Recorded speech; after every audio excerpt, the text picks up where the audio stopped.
Merci Alassane. On en vient à notre invité, Madame Lakan. Bonsoir. Bonsoir Chérif, comment allez-vous? Merci à vous. Directeur, leader plutôt de la start-up politique Dundu, juriste, banquier. L'actualité, c'est le vote sans débat de la LFI, la loi de finances initiale, et l'installation de la Haute Cour de justice. D'abord sur cette LFI, que retenez-vous dans le fond comme dans la forme? Alors, la LFI, c'est le budget de l'État. Quand on veut analyser le budget, on l'analyse d'abord sous l'angle de la stratégie. Oui. Parce que le budget, ça sert à financer une stratégie. Alors, au niveau de l'État, la stratégie, c'est le référentiel qui a été présenté, le référentiel 2050, avec son plan quinquennal et sa stratégie décennale. Mais si on remonte plus loin, c'est le projet. Donc le projet politique, ensuite le référentiel 2050 qui constitue la vision, la stratégie décennale, le plan quinquennal auquel est adossé le programme d'action prioritaire. Donc si on va analyser le budget, il faut voir dans quelle mesure ce budget est cohérent ou est en synergie avec ce corpus stratégique. Donc alors je me suis exercé à analyser un peu. Donc un budget, c'est quoi? C'est des chiffres, c'est des recettes et des dépenses chiffrées. C'est aussi un déficit. Lorsque les recettes et les dépenses ne concordent pas, il y a un gap, on parle de déficit. Et ensuite on va emprunter de l'argent pour financer ce déficit. Alors, est-ce que tout ça est en cohérence par rapport au référentiel? On peut discuter des options stratégiques parce que on n'est pas forcément d'accord sur les options qui ont été prises de part et d'autre, mais je pense que ça c'est derrière nous maintenant. Maintenant c'est derrière nous, maintenant c'est voir si ce budget-là qui a été proposé est en parfaite concordance avec les options stratégiques qui ont été plébiscitées par le Sénégal. Et surtout les attentes, est-ce que ce budget est en adéquation avec les attentes légitimes du moment? C'est un budget serré, c'est un budget qui change complètement de paradigme. Pourquoi? Parce qu'on avait l'habitude d'avoir un État investisseur. Donc l'État qui emprunte beaucoup d'argent, parfois à des taux exorbitants, pour investir. Et donc lorsque l'État investit, c'est les marchés publics qui se développent. Alors c'est un budget expansionniste. Aujourd'hui, quand on lit le budget et même la stratégie, on se rend compte qu'on veut assainir. Et donc si on veut assainir, on va faire forcément vers un budget, je dirais, d'austérité, en tout cas beaucoup plus raisonnable, où l'État investit moins et collecte plus et base le financement de son économie. Certains ont fait d'ailleurs ce reproche. Voilà, base le financement de son économie sur la mobilisation des recettes internes à travers la pression fiscale qui va être mise sur les entreprises, sur les particuliers. Alors c'est une option stratégique qui a été prise d'assainir davantage les finances publiques plutôt que de continuer dans la courbe dans laquelle le Sénégal s'était inscrit. Est-ce que vous la partagez? Oui, oui et non. Oui, parce que oui, il faut mettre de l'ordre dans tout ça. Si on a un déficit de 11%, 10%, 11%, et un taux d'endettement qui dépasse de loin le critère de convergence de l'UEMOA à 80 et quelques %, oui, il faut assainir. Ça s'explique. Ça s'explique. En revanche, est-ce qu'il faut pour autant devenir moins investisseur? Moi, je me dis oui, ça se comprend parce qu'on ne veut pas prendre de risque d'endettement pour aggraver la situation. Ça se comprend. Mais en revanche, l'État aurait pu opter aussi pour plus d'audace. C'est-à-dire, j'emprunte, mais j'investis mieux. C'est-à-dire, le problème du Sénégal n'est pas forcément l'emprunt, et ils le disent même dans le référentiel, mais c'est l'emprunt qui n'est pas productif. Donc l'emprunt qui n'a pas nécessairement servi à générer de la croissance et donc à avoir un impact sur l'emploi, sur le pouvoir d'achat et sur la productivité et de manière générale donc sur les recettes de l'État. Donc c'est cette dette-là qui n'est pas bonne. C'est comme le bon cholestérol et le mauvais cholestérol. Donc l'État veut investir pour à environ 12 000 milliards sur un horizon de 5 ans. Donc, et on a vu que sur 2025, le budget d'investissement est fixé à 2 000 milliards. Donc c'est un peu cohérent par rapport aux 12 000 milliards sur 5 ans. Donc 2 000 milliards d'États investisseurs, c'est correct, c'est raisonnable, mais ce n'est pas forcément aussi ambitieux qu'on pourrait l'espérer, avec une stratégie d'audace qui permettrait d'emprunter quand il le faut, mieux et d'investir mieux pour générer cette croissance-là qui va permettre de résorber d'une manière ou d'une autre cette dette-là avec la croissance qui va être générée. Mais en même temps, la réalité macroéconomique explique ce faible taux d'investissement? Oui, tout à fait. C'est-à-dire la réalité macroéconomique, je dirais plutôt la situation des finances publiques. Parce que quand vous héritez d'une situation dite catastrophique, avec tous les agrégats déstabilisés, vous ne pouvez pas continuer à dépendre votre économie d'un endettement. Oui. Ça se comprend, ça s'explique. Oui. Maintenant, investir... on est habitué à ce que l'État soit l'agent économique numéro 1. Oui. Maintenant, si cet État investit moins, il faut que quelqu'un prenne le relais. C'est le secteur privé national et international. La question qu'il faut se poser, et c'est peut-être là un facteur de vulnérabilité et de risque du budget qui a été présenté, est-ce que ce secteur privé national a les reins solides pour accompagner la stratégie de financement de l'économie? Est-ce que nos épargnants nationaux, parce qu'on veut beaucoup financer l'économie en s'adossant à l'épargne nationale à travers notamment les fonds communs de placement, les organismes de placement collectif, mais est-ce qu'on a cette capacité d'épargne au niveau local et sous-régional? Justement, vous êtes bien placé pour répondre à cette question, vous le banquier. Est-ce que la mobilisation des ressources sera facile?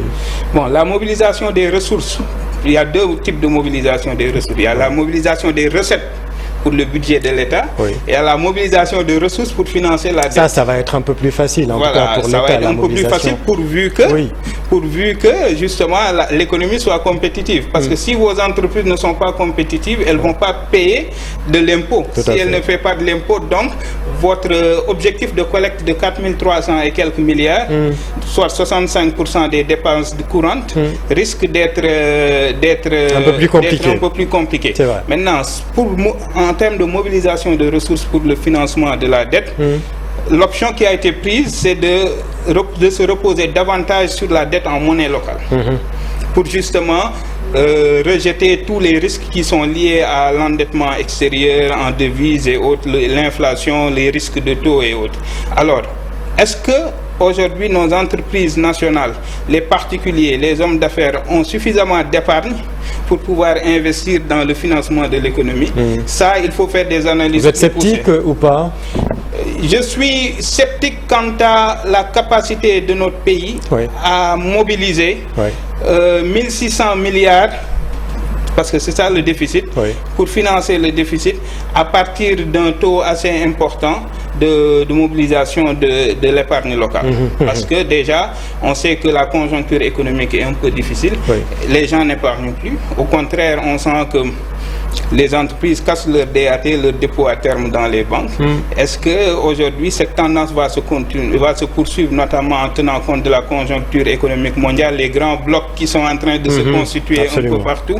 Est-ce que ça va... Donc c'est un facteur de risque à contrôler. Est-ce qu'on aura la capacité réelle de financer notre dette à partir de cette épargne locale? C'est une question qu'il faut se poser, mais après il faut attendre, faire les analyses poussées pour regarder. Oui, les emprunts en monnaie locale, vous en parlez. On a entendu le patron de la SFI, Mactar Diop, annoncer cette réforme, en tout cas au niveau de la Banque mondiale, qui va davantage emprunter à ces pays en monnaie locale, et ça c'est très important pour nos pays en voie de développement. Mais comment voyez-vous l'action de l'État pour être vraiment dans le concret en 2025, pour que cette année soit l'année de l'efficacité et des résultats après les années de tourment que nous avons connues? Il faut dynamiser l'économie.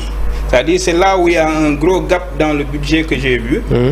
C'est-à-dire, on compte sur la mobilisation de ressources fiscales basée sur une augmentation du taux de pression fiscale qui elle-même est basée sur un élargissement de l'assiette fiscale.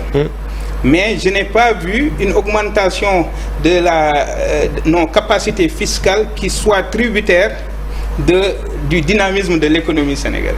C'est-à-dire, toutes choses étant égales par ailleurs, si aujourd'hui notre économie s'effondre, les grands, on sait qu'on dépend beaucoup du secteur secondaire et du secteur tertiaire. Tout à fait.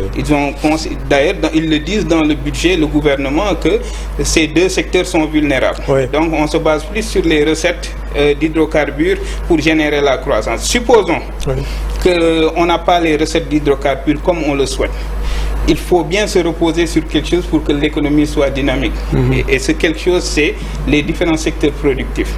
Est-ce qu'aujourd'hui, on a fait les analyses qu'il faut pour que ces secteurs productifs-là puissent en 2025 générer de la croissance et donc cette croissance qui va porter l'économie. Oui. On se repose davantage sur les recettes d'hydrocarbures pour générer la croissance que sur le développement des secteurs productifs. Oui. Et c'est là peut-être un risque pour justement mobiliser ces recettes, ces ressources qui vont permettre de financer l'économie. Mais habituellement, c'est le secteur tertiaire qui crée de la richesse. Oui, le secteur tertiaire crée de la richesse et de la valeur ajoutée, sauf que ce secteur tertiaire aujourd'hui n'est pas au beau fixe. On l'a vu depuis quelques mois avec le secteur secondaire. Donc là, moi, je me serais attendu davantage à ce qu'on nous explique comment, au-delà des recettes fiscales, au-delà de la dette en monnaie locale pour financer l'économie, au-delà des recettes d'hydrocarbures, comment on va dynamiser les secteurs économiques, notamment le secteur productif dans le domaine tertiaire, le secteur agricole.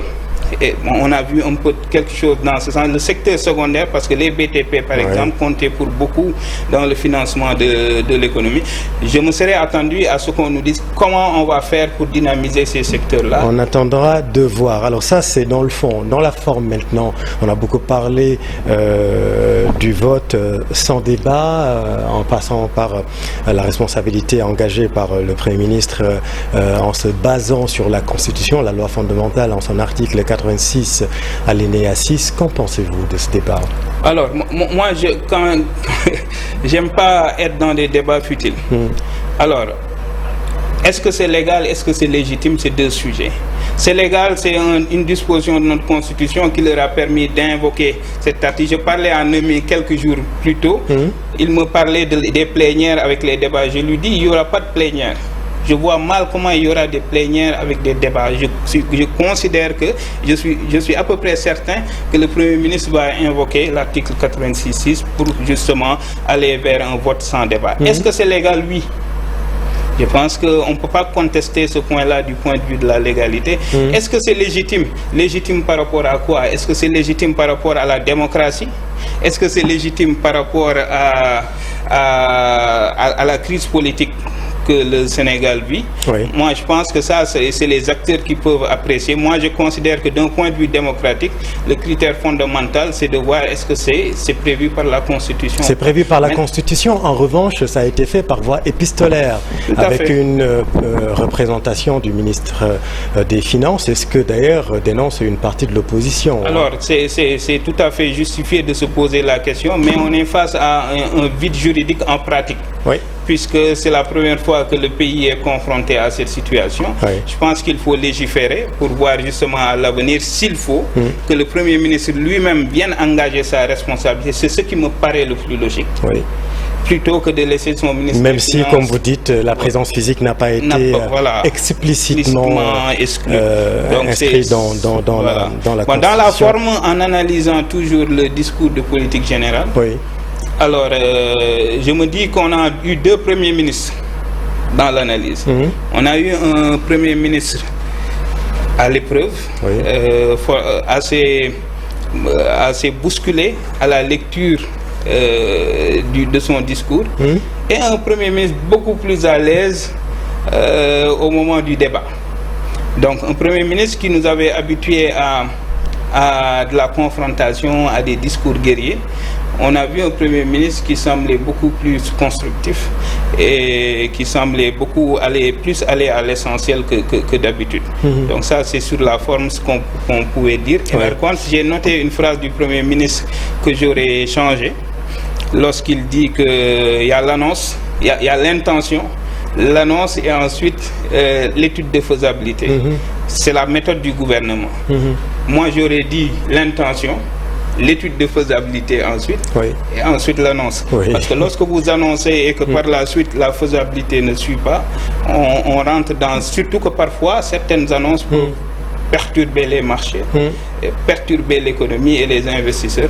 Donc, autant avoir l'intention, faire les études de faisabilité et par la suite annoncer. Oui, les marchés ont déjà été perturbés avec la fameuse conférence de presse. Oui, on a vu la suite, c'est l'abaissement de la note du Sénégal. Et puis il faut retenir aussi cette image, puisque vous parlez des annonces marquantes de cette DPG. C'est l'image du bateau au milieu d'un océan agité en manque de carburant. C'est pas très rassurant pour le peuple, en tout cas pour la suite de la politique. Juste un mot sur l'installation de la Haute Cour de justice.